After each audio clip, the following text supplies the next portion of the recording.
Chapter 1. The Cat with Golden Eyes. It was 4 o'clock in the morning and Patience couldn't sleep. Thump, thump, thump, thump, thump. What a terrible noise. The loud music went on and on and on. Her neighbor in the flat opposite was having an all-night party. Thump, thump, thump, thump, thump. Patience had gone to bed at 10 o'clock because she had to get up at 6.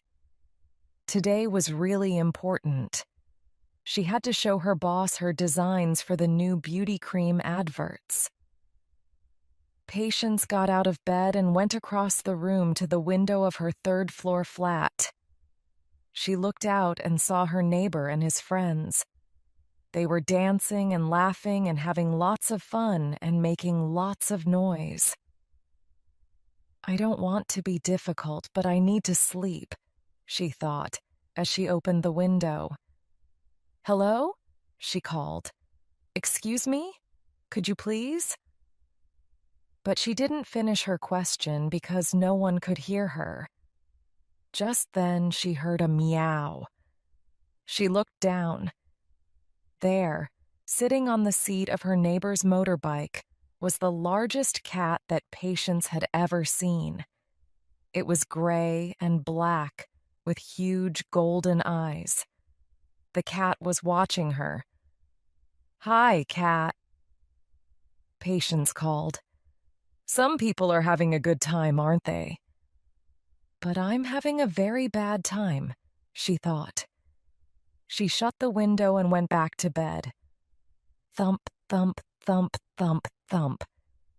The music continued, and Patience still couldn't sleep. Finally, she got up and began to paint. Patience loved painting. She worked as a designer, but she really wanted to be an artist.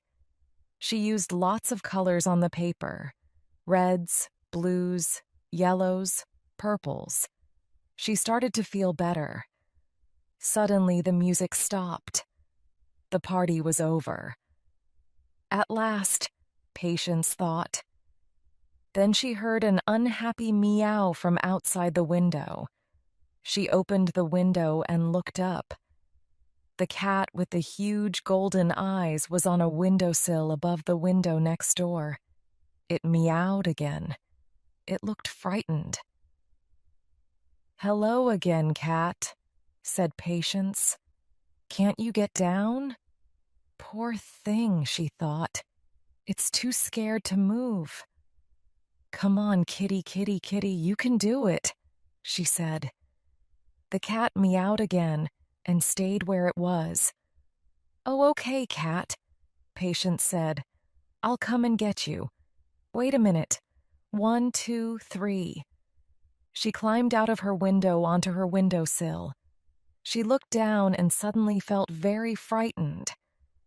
It was a long way down to the street below. She counted to 3 again and moved closer to the cat. "Come on, kitty," she said. But the cat didn't move. There was a metal box on the wall near the cat. Patience put one foot on the box and then the other.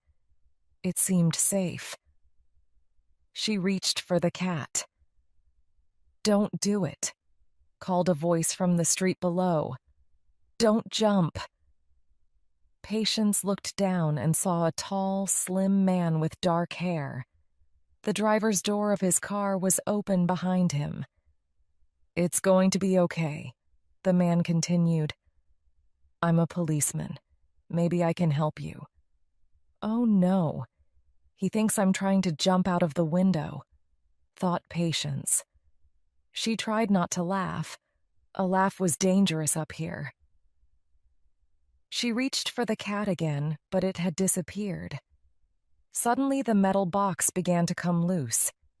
It started to fall away from the wall, and Patience almost fell. "Help!" she shouted. "What's your flat number?"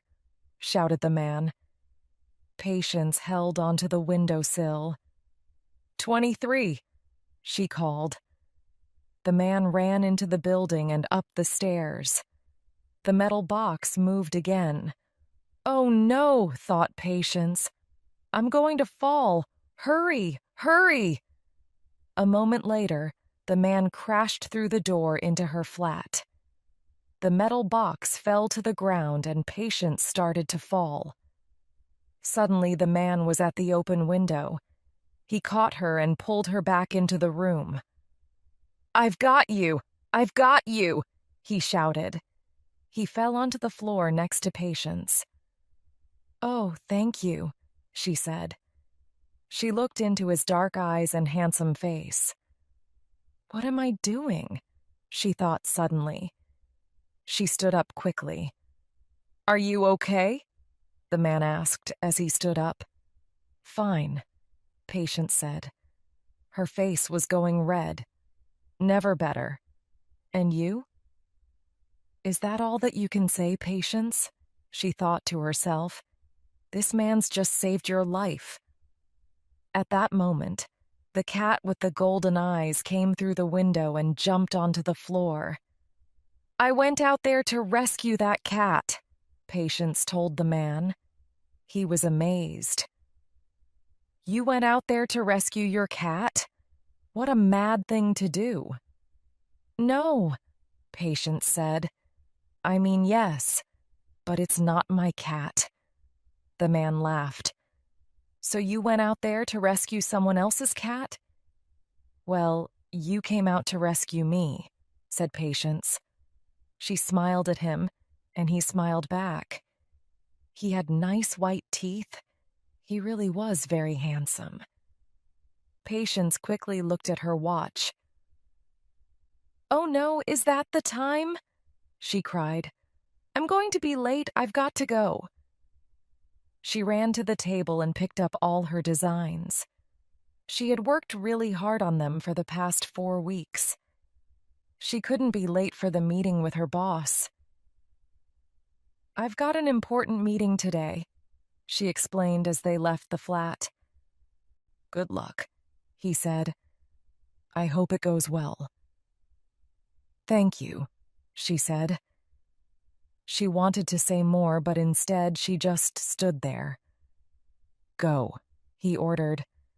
Patience smiled. She turned to go, but she dropped her handbag. She picked it up quickly and left. The policeman watched Patience as she went.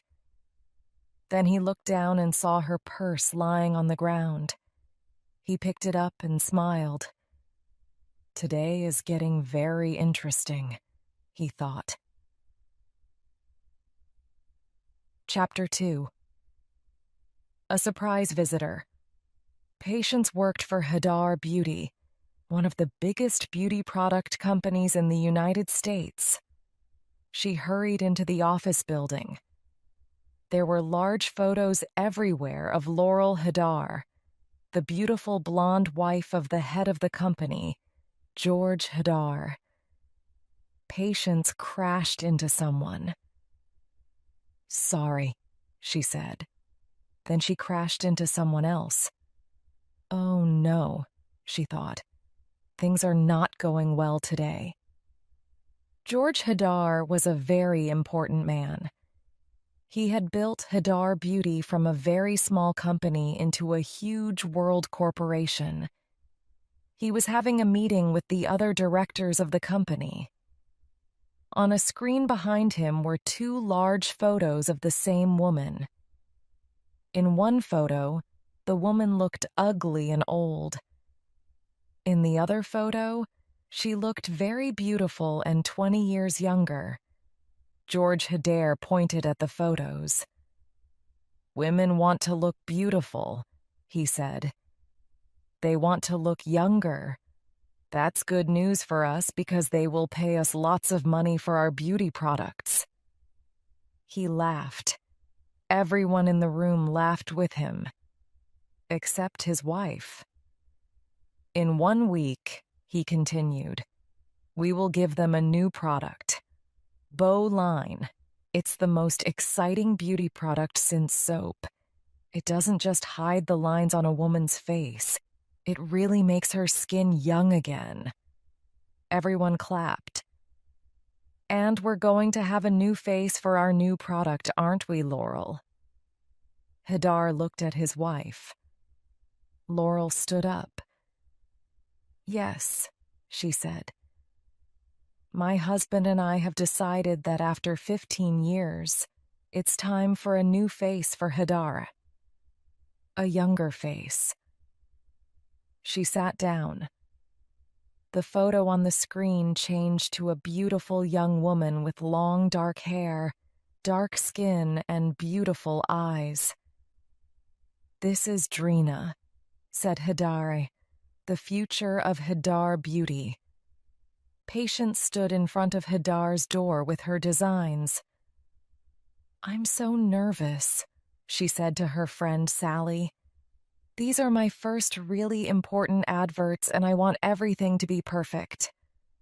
Don't be nervous, said Sally.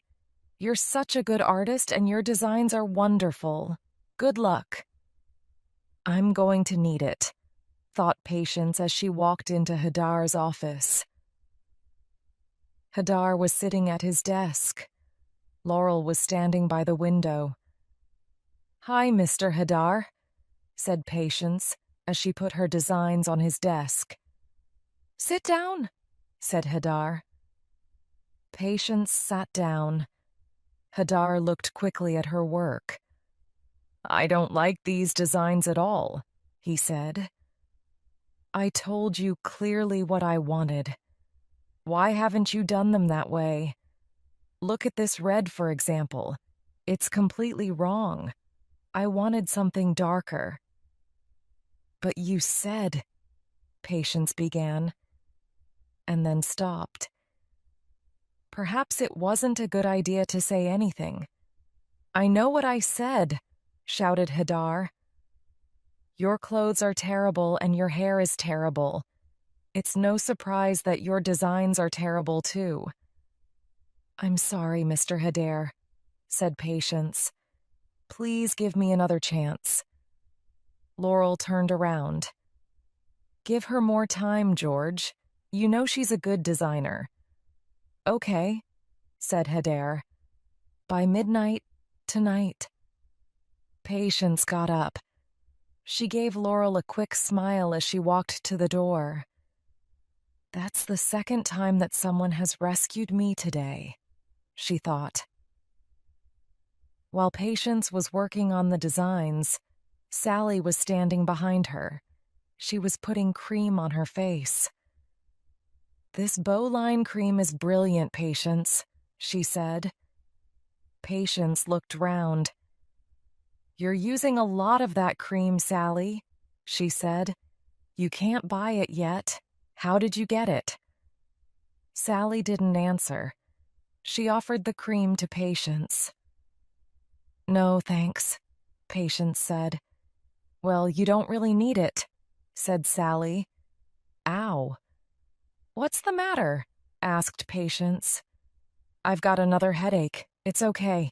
It'll go away. There's a man to see you, Patience, said Lance, another Hadar designer. Sally looked into the hall. Wow, she said. He's really good looking. When Patience looked up, she got a surprise. It was the handsome policeman.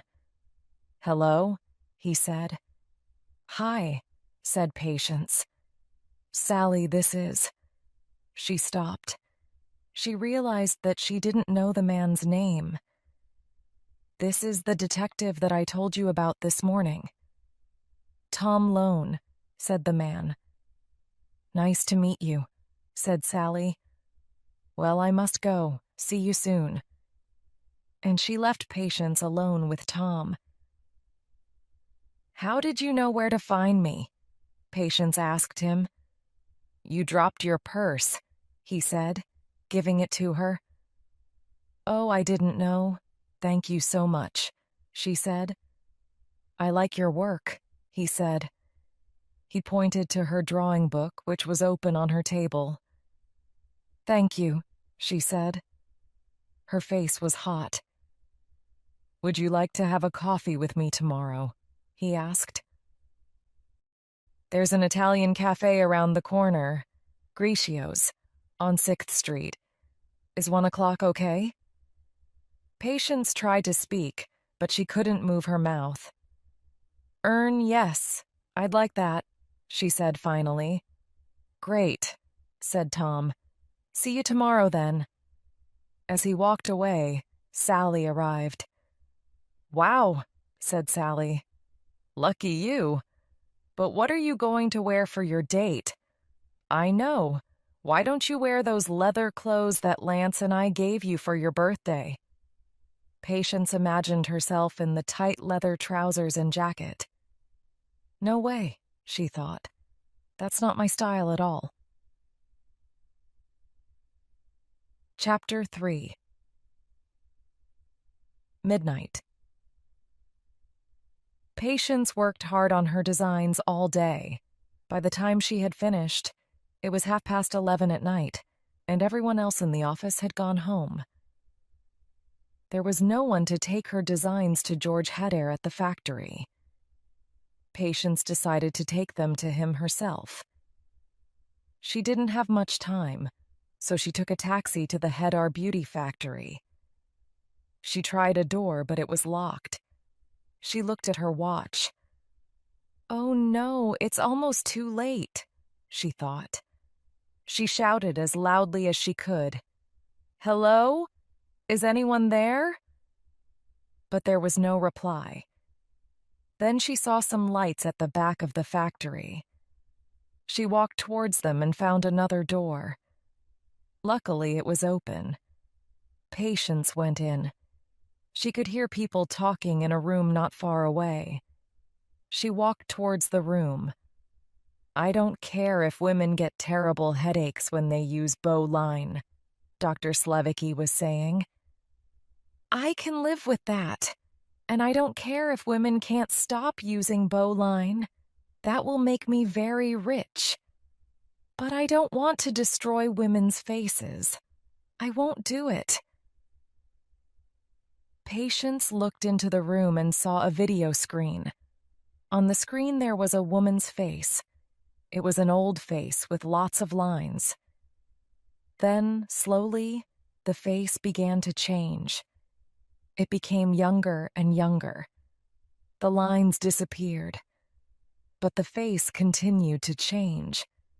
It became hard like a stone. The skin began to crack. Patience turned and ran.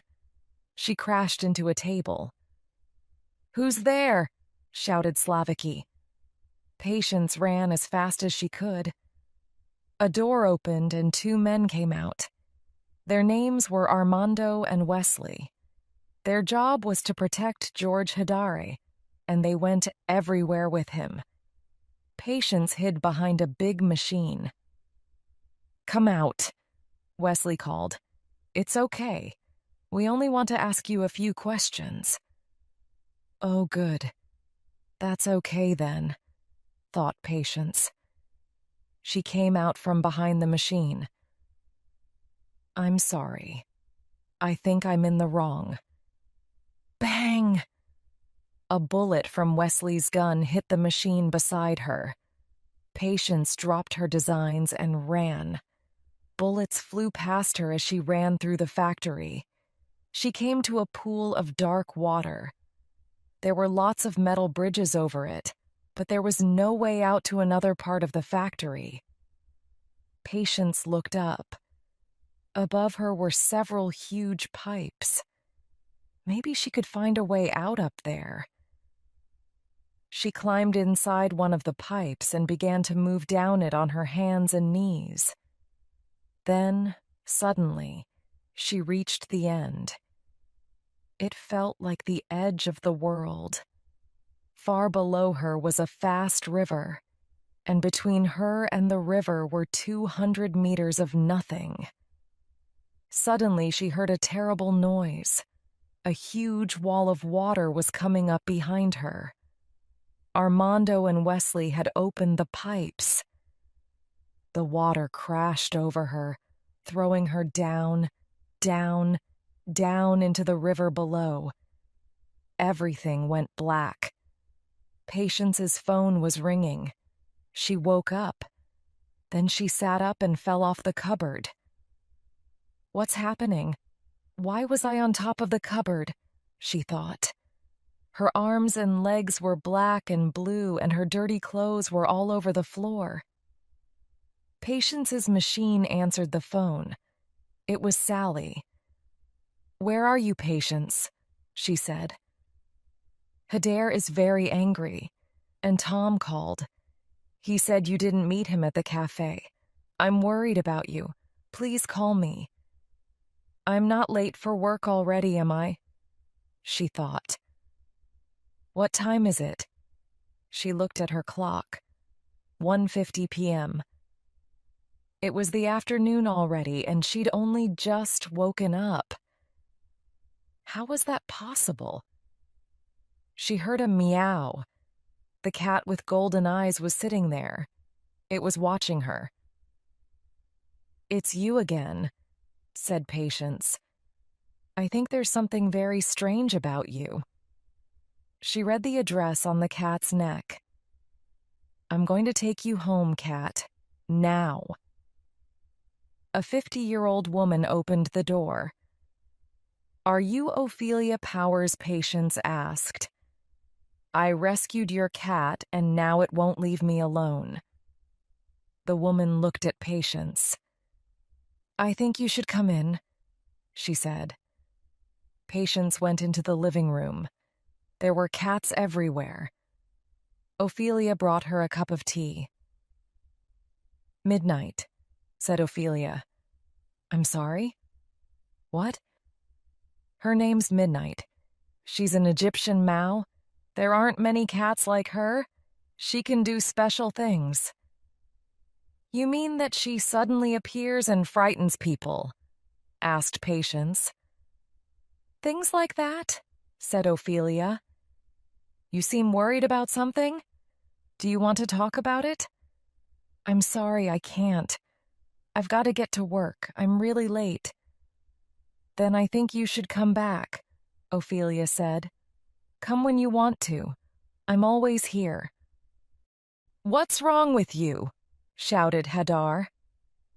Patience was sitting at her desk.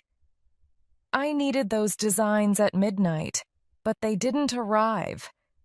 And now you can't even remember where they are. You can't remember? I've never... Are you even listening to me, Phillips?" "No. You're a lot more interested in all this than I am," replied Patience. She was drawing in her book. Hettery quickly took the page from her. It was a funny picture of him. Fire and smoke were coming out of his head. Heder threw the paper on the floor and walked away angrily. Patience was frightened. "What have I done?" she thought. "That wasn't me. That was a different person." "Mr. Heder, wait," she called. "I'm sorry." Heder turned around. His eyes were cold. "Sorry? Is that all?" Sorry isn't enough. Patience suddenly became the other person again. "Let me explain it better," she said. "I'm sorry for every minute of my life that I've worked for you. You're a terrible boss. You only think about yourself and your money." Hader spoke coldly. "Take your things and go," he said. "Leave this company immediately." Patience became herself again. What just happened? She asked herself. "Wait, Mr. Hader!" she shouted. But Hader didn't stop. Sally came up and put her arm around Patience. "Well done," she said. "That was so cool." Chapter 4. The new Patience, and Sally were walking away from the Hader building. "I don't know how to describe it," Patience said. "I was saying those things to Hader, but I wasn't saying them. Another person was saying them. Do you understand?" "No, I don't," replied Sally. But it's great that somebody said them. I wanted to hurt him. What's happening to me? Sal asked Patience. As they walked past two noisy dogs, Sally jumped, but Patience turned round and hissed loudly at the dogs. What was that noise? Asked Sally. What noise? Patience replied. They were walking past a jewelry shop. Patience looked in the window and saw a beautiful necklace with diamond claws. Oh, how pretty, she said. Oh, I don't feel well, said Sally, and she fell to the ground. Patience sat next to Sally's bed in the hospital. Do they know what's wrong with you, Sal? She asked. No, but they're doing lots of tests, said Sally. And there's some good news. My doctor is really attractive. What about your handsome policeman? Oh, I don't think I'm going to see him again. I'm terrible with boyfriends, said Patience. Then stop being terrible, said Sally. Go and see him, and go now. My good-looking doctor's coming. Tom Lone was talking to a group of 10-year-old children. He was teaching them about right and wrong, and telling them about his job as a policeman. It's wrong to take something if you don't pay for it, he said. If you steal something, you're a bad person. Can I see your gun? Asked one of the kids. Can I touch it? Asked another. Are there bullets in it? Asked a third. Lone laughed and looked up. Patience was standing at the back of the room with 2 paper coffee cups in her hand. His heart jumped. Let's go and play basketball, he said. The kids shouted, Great, and ran out of the room. Patience walked up to Lone. Hi, she said. I called your police station. They said you'd be here. Oh, and you never got your coffee. Here it is. She gave him a cup. She had written the word sorry on it. Thanks, he said, laughing. I'm sorry I've been so strange. I've had a really bad day, she said. She thought about her day. She'd fallen off a cupboard, she'd lost her job, and she'd hissed at 2 dogs. At least most days weren't as bad as this. Well, my day has just got better, said Lone. I'm glad that you came. They went outside. One of the kids threw a ball towards them, and Patience caught it. She threw it back. Why don't you 2 play against each other? Someone said. Yeah, shouted the rest of the kids. Play against each other. Patience and Lone stood opposite each other. Patience got the ball first. Then Lone managed to steal it from her. He tried to get a goal but missed. As soon as the ball was free, Patience quickly took it. But when she tried to get a goal, Lone stood tall in front of her. She jumped up high and hit him with her knee. He fell over and she fell on top of him. They couldn't stop laughing. At that moment, one of the children shouted, Can we have our ball back, please? Thump, thump, thump, thump, thump.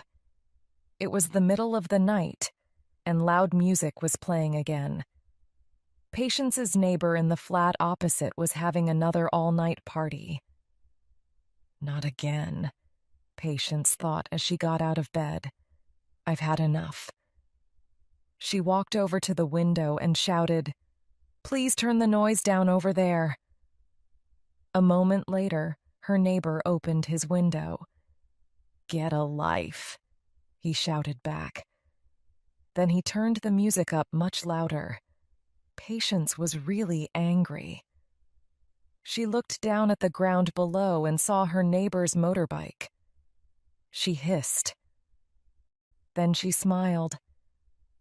I'm going to be a bad person, she thought, and you'll have to take the bus. On top of the cupboard was a big box. Patience got the box, put it on her bed, and opened it. Inside were the black leather clothes that Sally and Lance had given her for her birthday. Tight trousers, boots, and a jacket. She put them on. Then she went into the bathroom. First, she cut her hair and colored it red. Then she drew around her eyes in black pencil. Finally, she painted her lips bright red. Perfect. She went back to the window and jumped out onto the ground below. The motorbike was shining in the moonlight. Patience got onto the seat and rode off into the night. "It's time to go jewelry shopping," she purred. Chapter 5. Catwoman drove the motorbike very fast through the streets, with the wind against her face. She was having lots of fun moving in and out of the traffic. She stopped in front of the jewelry shop and got off the motorbike. Then she heard a crash of glass. "Oh no, someone's robbing the shop," she thought. "They can't do that. That was my idea." She ran into the shop and saw two robbers. A fat robber was breaking some glass with his gun to reach some necklaces. A tall robber was trying to open a metal box. Catwoman blew in the tall man's ear. When he turned around, she had disappeared. There was a third robber upstairs. He was a short man, and he was putting diamonds into a black bag.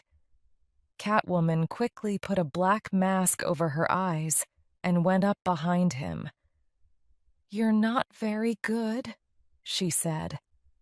"Look behind you." The short robber turned around quickly, but she had disappeared. The fat robber had just opened a glass box. Inside was the necklace with diamond claws. He heard a noise and looked up. When he looked at the box again, the necklace had gone. Then he saw Catwoman. She was standing next to the tall robber, and she was wearing the necklace. "What are you doing?" he asked, taking his gun out of his pocket. "I'm having lots of fun," she said. "But you're stealing beautiful things. You're taking things that don't belong to you. You're bad people." All three men pointed their guns at her and began to shoot. But Catwoman was too quick for them. She jumped away from the bullets and kicked the tall robber in the head. Then she kicked the fat robber's legs, and he fell to the ground with a loud thump. The short robber jumped at her from behind, but she suddenly sat on the floor. The short robber flew over her head and crashed into a big glass box. Catwoman looked at the three robbers on the floor. "Well, that wasn't very difficult," she said. She quickly collected all the jewelry on the floor and ran. Patience woke up and looked around the room. There was jewelry everywhere. Where did all this jewelry come from? She thought. She looked down and saw that she was still wearing her black leather clothes. And then she remembered. "Oh no, I can't believe that I did this. It's wrong, wrong, wrong." She found a paper bag and put all the jewelry inside, except the necklace with the diamond claws. "I can't take that back," she thought. "It's so beautiful." Tom Lone was head detective on the jewelry shop case. He was talking to the jeweler now. The jeweler showed him a photo of the necklace with the diamond claws. "It's a very special necklace," he said. "It's from Egypt, and it's the only one like it." "So, what do you think about those three guys that we found here last night?" Tom asked one of the other policemen. Do you believe their story? What are we going to call her? Called another. Cat girl? Robber cat? Come and look at this, Tom, shouted a third policeman just outside the shop door. He was pointing at a white box with a paper bag on top of it. Lone opened the bag. Inside was the jewelry, and on the box was the word, sorry. Lone carefully opened the box. Is it something important? Asked the policeman. Yes, said Lone. Chocolate cakes. Patience was standing at the front door of Ophelia Power's house. Please help me, she said. I don't understand what's happening to me. Come in, said Ophelia. She took Patience into the library and showed her a large book. The book was called Bast, and it was written by Ophelia Powers. You're a writer? Asked Patience. Yes, said Ophelia. I was a university teacher for 20 years. She opened the book and pointed to an Egyptian work of art, a beautiful golden cat made of stone. This is the goddess Bast, she said. Midnight jumped onto the table and stood on the picture in the book.